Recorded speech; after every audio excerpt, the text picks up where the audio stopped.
Ed here with the Digital Digest, and today I wanted to share a quick unboxing and first look at the Nest Cam IQ. Now, this is the indoor version, $300 US retail, you heard correctly, and this is not a brand new product anymore, but it is still the best indoor security camera on the market, and that's because it's got a brain.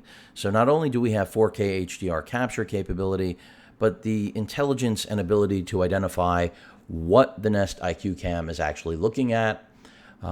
In addition to that, it actually has an onboard processor, believe it or not. Speaker system greatly improved, microphone greatly improved from that of the previous generation, and just overall, a different class of camera than we have with the traditional indoor and outdoor Nest cams that I already have a great abundance of, quite frankly, since my house got destroyed, rebuilt.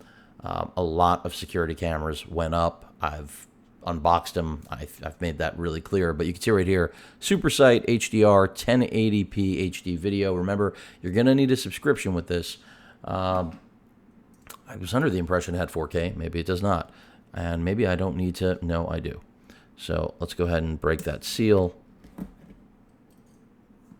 It's amazing that we've got a seal, even though it's got smart packaging to make your life easy. It can't be easy.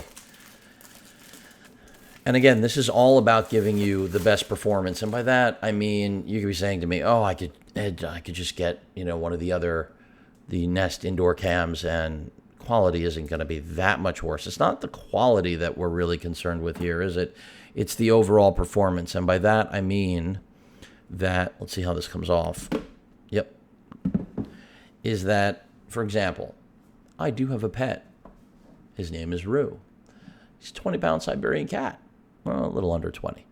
The whole point is that if he's running around, I don't need a camera to notify me of that. This is actually smart enough to differentiate between human beings and objects.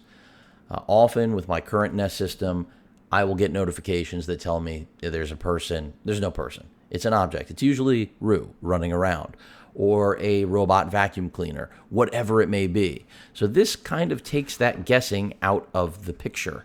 And that's the beautiful thing about this piece of hardware. So we've got installation guides, which is just essentially plug it in, install the Nest app, and add the camera. Very easy to do, I have to say. When it comes to being turnkey, Nest, aka what used to be Dropcam, has got it down pat. That's your wall adapter.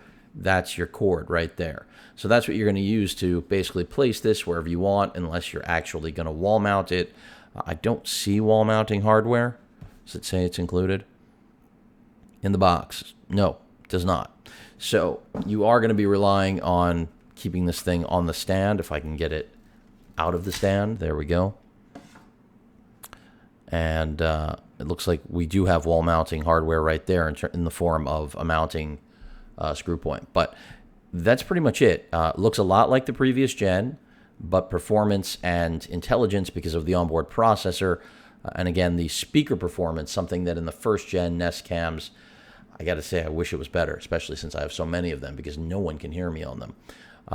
But in terms of quality, throughput, performance, and then again, the brain, that's what you're really paying for. It's not so much the resolution upgrade, even though it's there, and the HDR, that's all great stuff, right?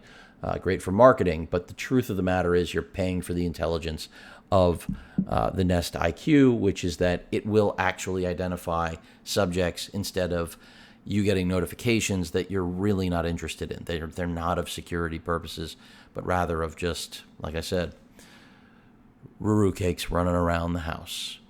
Any questions or comments, please feel free to post them. Hit that like button. And as usual, please feel free to subscribe. Later.